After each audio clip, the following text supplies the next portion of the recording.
Governor Roy Cooper is in Canton, North Carolina, with the latest on restoration efforts there. Let's listen in live. Not expecting the magnitude of the storm that actually hit. Water raging in rivers all over western North Carolina in an unprecedented way. We know that this unprecedented catastrophic storm requires an unprecedented response. And we're in the middle of that right now. That is involving federal, state, local, nonprofit, communities of faith, coordinating to help people. I have a list of things that we're providing to Haywood County. I won't go down it all, but it goes from water to medical cots to swift water rescue teams to law enforcement officers to medical and nurses and incident management teams, canine search teams, EPA hazmat specialists, high water clearance vehicles, cellular on wheels, ambulance strike team. The list goes on and on. It's amazing what you take for granted when you no longer have it and really didn't even know that it was there. And now we're having to work to make sure it gets back up to speed again. Know that we're all committed 24/7 around the clock to make sure that Western North Carolina recovers. We do have 92 search and rescue teams. There are still people that we are trying to find and get to. The good thing is that a lot of people have now begun getting communication and are letting their loved ones know they are okay, but there are still others in individual counties that they are going after, and we have teams helping them. I'm glad to be here with FEMA Administrator Deanne Criswell. Her and her team have been with us since day one. How many now? It was over 50,000 who've applied for FEMA assistance yesterday evening. It's definitely much more than that. Much more than that, but people can go to disasterassistance.gov or download the FEMA app and can register for help. More than $6 million has already been paid to people. We're grateful to have her here. We also have our Secretary of Department of Public Safety, Eddie Buffalo, working with our emergency management team to coordinate with the counties. We have our Secretary of the Department of Health and Human Services, Cody Kinsley.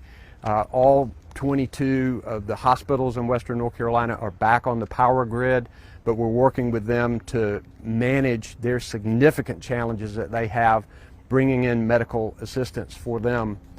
We're also working with water systems across the area because we know that there are significant issues there. We also have with us Representative Mark Pless, who is here, and we have the mayor of Canton, who's I've been grateful for his strong leadership here over the years with all of the challenges this town has faced. And I'm going to stand close to him because I got all these mics on me, but I want him to give you guys just a little background of this town and good things that have been done here. So Mayor, I'll call on you. We're still here, first off, and that's important not just for our citizens of Haywood County to hear, but our friends and neighbors across Western North Carolina. The lessons we learned from Tropical Storm Fred did make a difference this time. I was talking with the governor, our business community, our leaders, days before this storm in prepping. I feel the town, Haywood County, we were the best prepared to do with this. There's only so much you can do when 28 feet of water comes to your hometown. And again, we would not have learned those lessons without the help of Governor Cooper, his team, the General Assembly. Mark Pless has been a tremendous advocate for us, as has Senator Corbin. And we can use those lessons. Because of that, we have businesses that have the possibility of reopening because they're able to move their inventory. Instead of hours, we had days, and we took advantage of that. Debris removal made a difference to this whole community because when you suffer these floods, if there's debris in it, the massive amount of basically projectiles and the damming of this stadium's in better condition because of debris removal, and it gives us a chance and a different mindset. However, the mindset has to realize we were told this was once in a lifetime storm in 21. Here we are 3 years later. So we have to understand, as I've said, it seems West North Carolina sadly is in Hurricane Alley. It's also very important to us to know we are very, very proud of our school system. We're here, but not just simply because it's a football stadium. This is a gathering place for our public schools and also honors our war dead. This is Pisgah Memorial Stadium. Our public schools are very close to us in Haywood County. They're ranked number 6 in North Carolina, and we're very proud about that. We have to get, and working with Representative Pless, we need specific money to our school system. It is such a moment. I was walking with Associate Superintendent Barker. We have located all kids and teachers. As of right now, that is so important to us, and I want to thank the school system, especially our teachers and staff on that. You know, at the same time, we are eager to start helping our neighbors. I've talked with Governor Cooper on this. We've learned from lessons. I can't be, you know, Haywood County, we've got power back in the city limits, mostly power back on, water back on. We're recovering. We are so eager to get out there to the rest of Western North Carolina and help, because this has to be a recovery. Governor Cooper knows this, the secretaries know this, and y'all know this. It doesn't matter where you live in Western North Carolina, what your hometown is, what holler, and I did use the word holler, and the national medias love that word.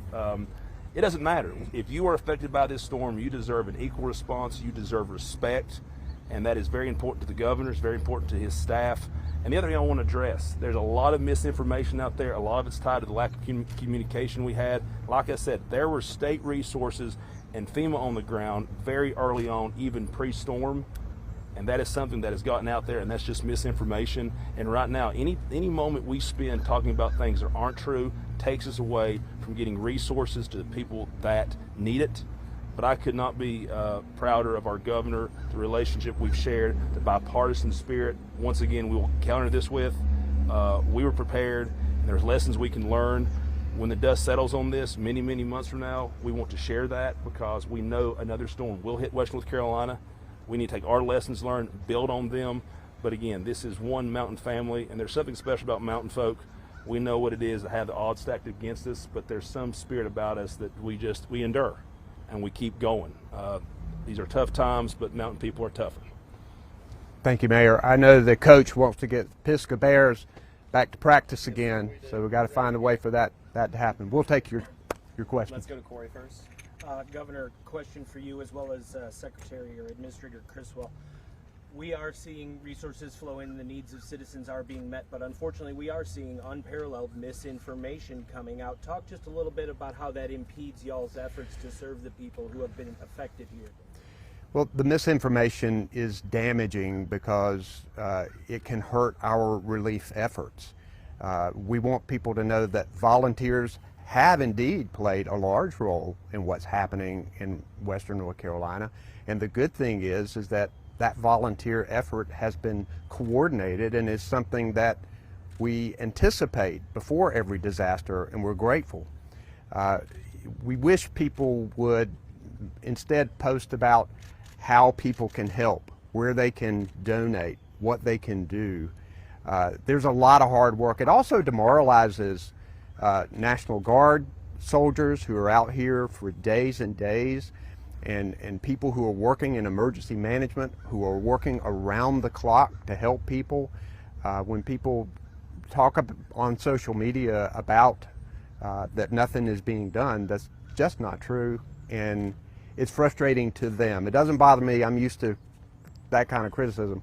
I'm concerned about them, and we all need to pull together here. I guarantee you this. It makes no difference who you are or where you live. If you need help, we're going to work around the clock to try to get you that help. And one of the good things, this is my 7th or 8th county. I plan to hit everywhere in Western North Carolina.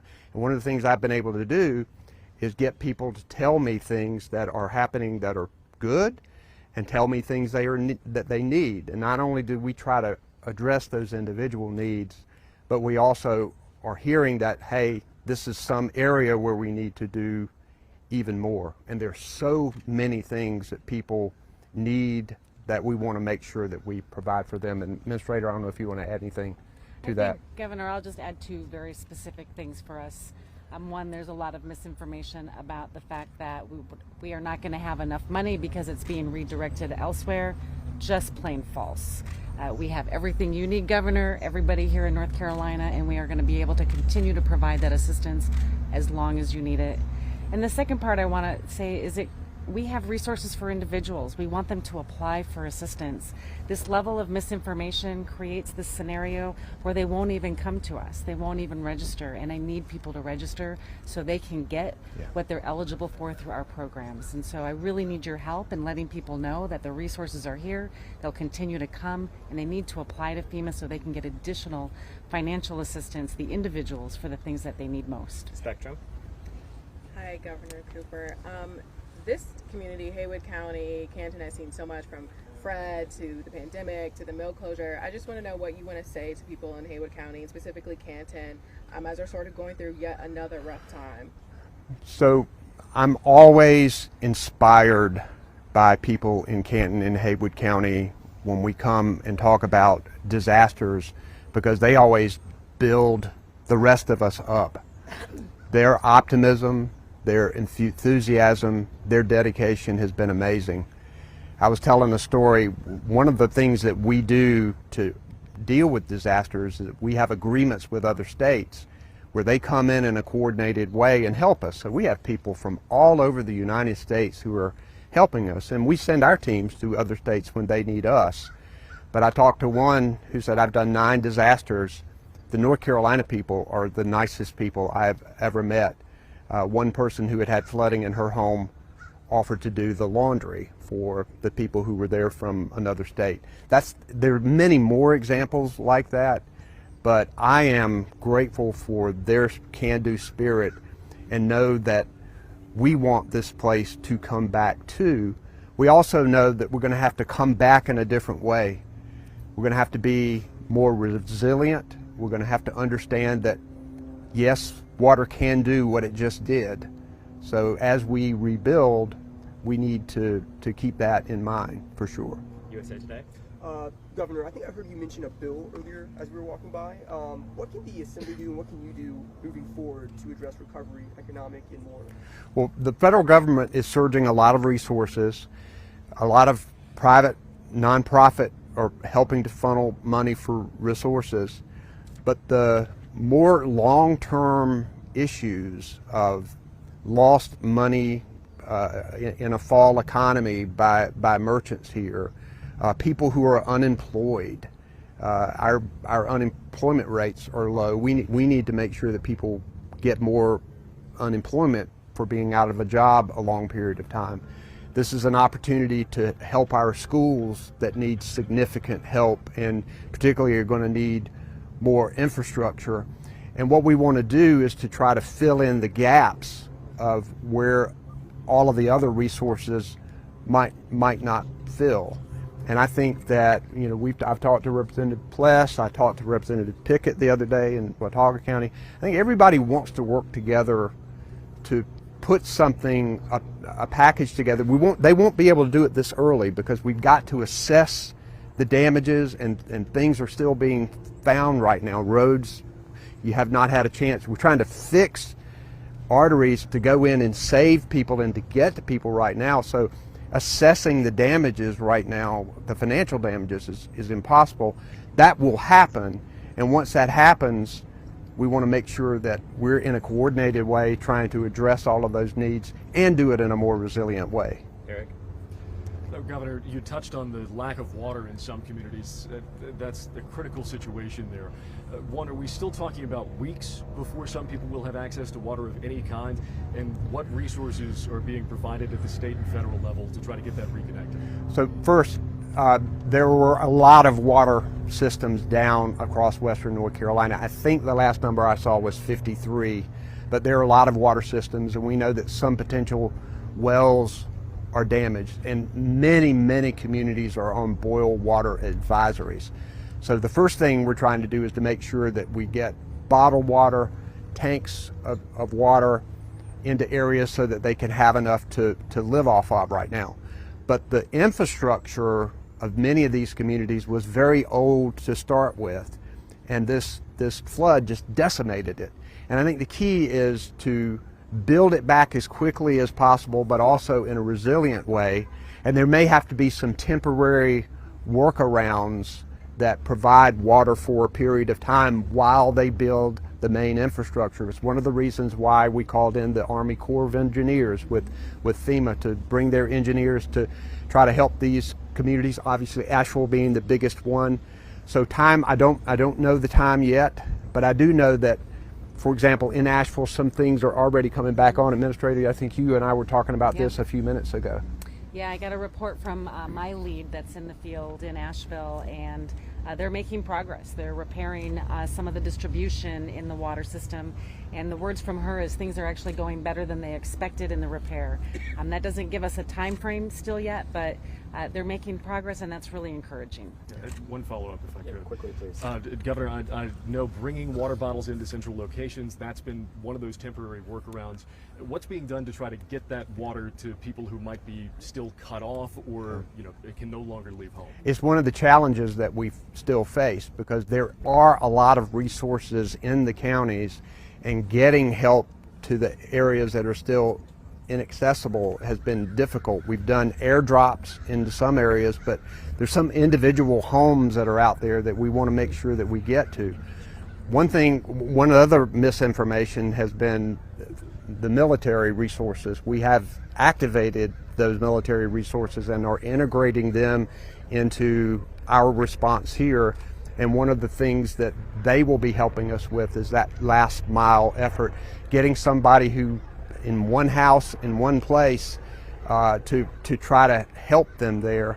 And I'll tell you this, one thing I know about mountain people, a lot of mountain people are proud, and a lot of mountain people don't want to ask for help.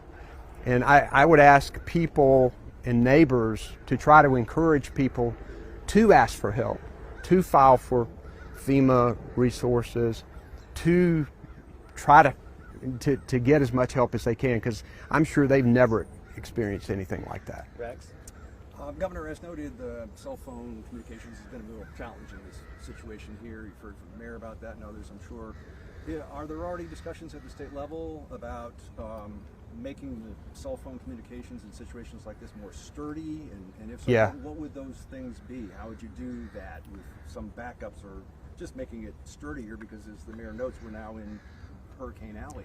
Well, first we're pushing them to get it back on, and that's an hour-by-hour push to get deployable resources, to give temporary help and connection to fixing towers, and the multiple agreement they have. If that, say, a Verizon gets up a tower, everybody can use it, trying to get the resource out there right now. But for both cell phone and electric utility, where the grid has been absolutely destroyed in some communities, we've got to be more resilient in a permanent way. And the challenge is that it is more expensive to run lines underground and to make it more resilient in other ways. And Western North Carolina is such a special place. It is not only special for many of us with memories of many places that we've seen them washed away, and that's really hard for people who live here. It's hard for people who live all over North Carolina, who love Western North Carolina. But we think this investment is important not only for the people here, but for the economy of our state. Because this is a place that people want to come and want to be.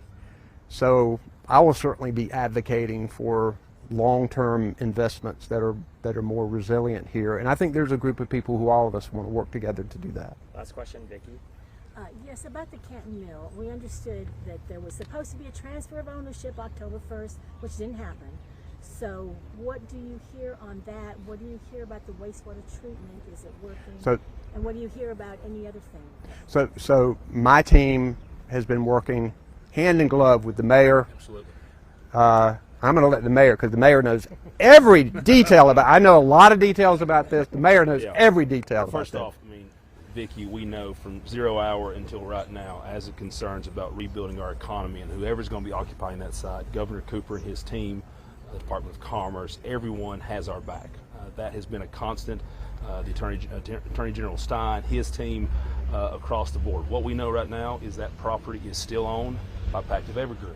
And while it is in their ownership, they have responsibilities to the town They have responsibilities to the state, to the EPA, to DEQ. Our understanding is that wastewater suffered catastrophic damage.